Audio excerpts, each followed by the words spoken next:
todos ustedes, cuando hablamos de derechos humanos y hablamos de lo que sucedió en el país en febrero, entre febrero y marzo, aparte también los meses siguientes, hay que venir pues con cifras, datos y todos estos registros que organismos de derechos humanos se ocuparon de hacer. Para rebatir las cosas con cifras y con pruebas, vamos a conversar con Nizar El Faqih. Él es representante del Centro de Derechos Humanos de la Universidad Católica Andrés Bello. Y ante lo dicho por la fiscal la semana pasada, son pocos los presos, estudiantes presos, bueno, Leopoldo López no está aislado, bueno, tantas cosas que se dijeron. Una cosa es parecer lo que dice la fiscal y otra cosa lo que está diciendo el informe de la fiscalía, pero vemos que sea Nizar el que nos ponga al tanto. ¿Cómo estás, Nizar? Sí, bueno, muy buenas tardes, gracias por el Gracias, espacio. Bueno, fíjate, la fiscal habla de personas que se encuentran en libertad. Yo no voy a ponerme a debatir cuántos son estudiantes inscritos en la universidad, cuántos están pendientes del semestre, cuántos están regularmente viendo las clases, cuando están viendo las clases al momento de detenido. Lo que sí puedo decirles es que la Fiscalía en su propio informe reconoce que hay más de 70 personas que producto de las manifestaciones se encuentran hoy en Venezuela en una cárcel, ¿ok? Y que ha habido desde el 4 de febrero hasta el día de hoy 3.306 personas que fueron detenidas en el marco de manifestaciones y presentadas en un tribunal penal.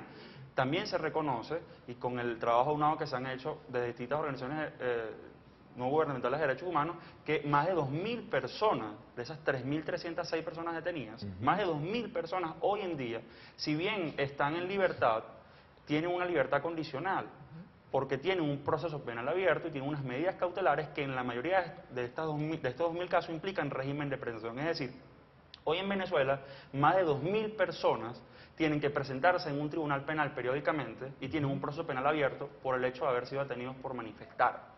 Y eso es una cifra que tenemos nosotros que destacar todos los días, porque ¿qué pasa? Luego que esas personas pasan por ese terrible momento de la detención, ¿no? Que bueno, quedan entonces abiertos todos estos procesos penales y hoy en día tú tienes jóvenes de 18 años, jóvenes menores de edad. Nosotros tenemos casos de jóvenes de 14 años de edad que fueron aprendidos en una manifestación.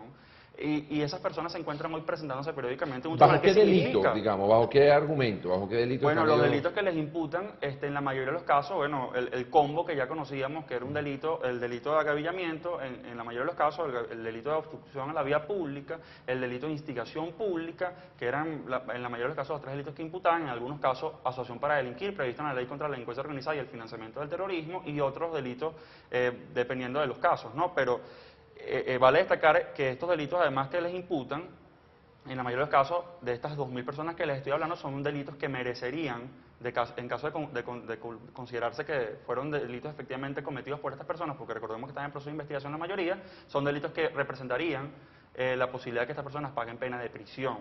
Es decir, hay más de 2.000 personas en estos momentos en Venezuela cumpliendo un régimen de presentación o sometidas a medidas cautelares con un proceso penal abierto y más de 2.000 personas que están amenazadas de ir a la cárcel en cualquier momento. Y todo eso depende de la buena conducta, entre comillas, que tengan. O sea, si son residentes en el hecho de manifestar, por ejemplo. Por ejemplo, eso, bueno, hemos visto, aunque eso no es procedente legalmente porque están todavía bajo investigación, el hecho de que los vuelvan a detener, como el caso de Alfredo Jaspe, que es un muchacho que estaba manifestando, fue detenido y luego por volver a manifestar lo volvieron a detener y esta segunda oportunidad se alegó la reincidencia, que no es tal porque estaba en un proceso de investigación previo, se alegó para ordenarle pena privativa de libertad preventiva y hoy en día se encuentra ya 5 meses en la cárcel del Rodeo 2, Alfredo Jaspe, un joven de 28 años, pero eso en dado caso se está haciendo una causal. cárcel donde se alocan presos comunes. Bueno, el caso de él y el caso de otros jóvenes que se encuentran presos en cárceles comunes son casos tan dramáticos y por todas las circunstancias que representa estar en una cárcel como las que conocemos, las cárceles venezolanas, como reconoce el propio Ministerio del Sistema Penitenciario que, digamos, la crisis que vive el sistema penitenciario venezolano, pero además de eso, UNAI comparten, en sus celdas comparten con presos que están condenados o imputados por delitos comunes como asesinato, como secuestro, como violación, como robo. Esos son los compañeros de celda de muchos de los jóvenes que han estado o están en estos momentos presos, porque también hay que hablar de todas esas personas que, bueno, afortunadamente hoy ya han cumplido, luego de haber cumplido unos meses en prisión, han ido saliendo en libertad progresivamente, pero todo lo que ellos han pasado en las cárceles venezolanas en un proceso que le va a dejar un trauma Claro. por vida, porque además son personas que no han sido condenadas. O sea, estas personas que hoy en día se encuentran privadas de libertad o que estuvieron privadas de libertad son personas que no han sido todavía condenadas Y el por hecho de que no ningún estén tribunal. condenados les imposibilita cualquier tipo de apelación o cualquier tipo de acción legal, ¿no? Para quitarles, o sea, se cuentan con una especie de limbo jurídico, No, ¿o no, no?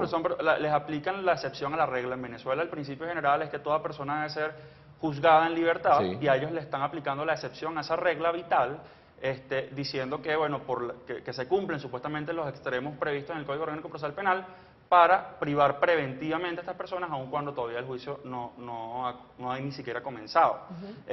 Pero en todo caso, sí hay recursos y sí se han ejercido los recursos de apelación, luego los Ok. escritos de excepciones contra las acusaciones que ha presentado el Ministerio Público, pero bueno, en esa lucha se han dado, ¿no?, las distintas organizaciones gubernamentales y los abogados privados. Ahora, por ejemplo, en el caso de las torturas, que fue otra de las cosas más indignantes de esos meses, ¿qué se ha dicho? Bueno, fíjate, sobre las torturas y tratos crueles, un tema sumamente grave.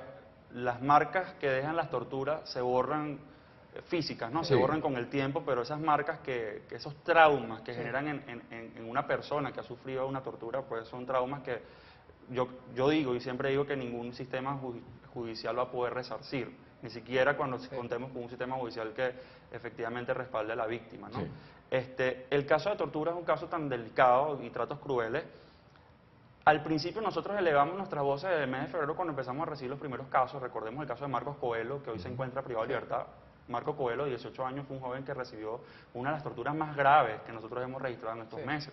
Él recibió descargas eléctricas, fue forrado en goma espuma y caído a batazos, fue golpeado repetidamente por los funcionarios aprensores. O sea, en el Cuando lo mejor detuvieron, estilo de la Seguridad Nacional o incluso de Al los peor estilo. esbirros de Gómez en su tiempo, ¿no? al peor estilo y además que está totalmente documentado. Y muchos otros casos, pero por contarle este caso, Sí.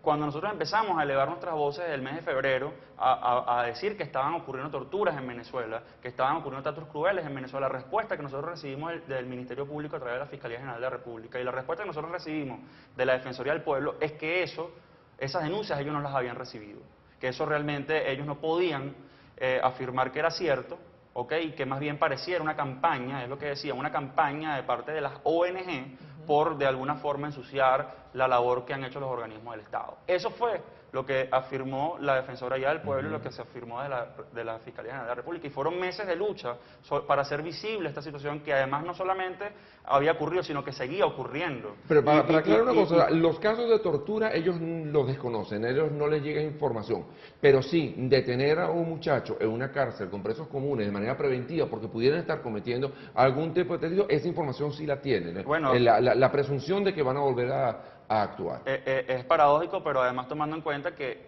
el Ministerio Público debe actuar de oficio. Además hay una Defensoría del Pueblo que está habilitada por la Constitución para investigar de oficio sin que nadie le diga nada las cosas que están ocurriendo. Desde el primer momento en que nosotros empezamos a denunciar lo que estaba ocurriendo y las víctimas empezaron a hablar, la Defensoría del Pueblo y el Ministerio Público debieron actuar de oficio. Claro. No por un tema moral ni ético, sino por un tema legal, porque la ley le obliga a esos organismos a actuar de oficio, cuestión que no hicieron en su momento. ¿Y el eso informe generó- de la Fiscalía reconoce que ocurrieron esos casos? Es así, lamentablemente mucho tiempo después, ya vemos ahora el informe del 11 de junio del 2014 que está guindado en la página web del Ministerio Público, espero que luego de esta entrevista no lo bajen. En la página web del Ministerio Público hay un informe de lo que ha ocurrido en las manifestaciones de febrero hasta el día de su publicación, que fue el 11 de junio, y ahí se reconoce, por fin, la Fiscalía General de la República reconoce, el Ministerio Público reconoce que hay 187 casos que pueden calificarse de tortura o tratos crueles.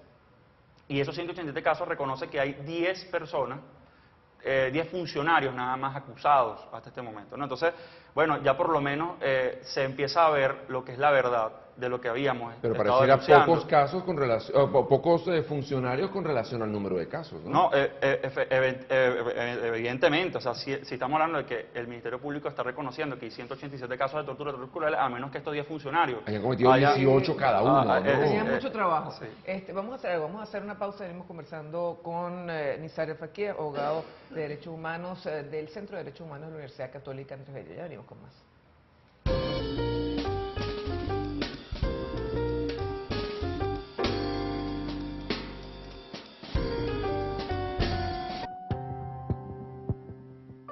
La empresa no se hace responsable por las opiniones e informaciones transmitidas en este espacio. Las declaraciones y conceptos emitidos en las entrevistas y programas son de la exclusiva responsabilidad de sus productores, conductores e invitados.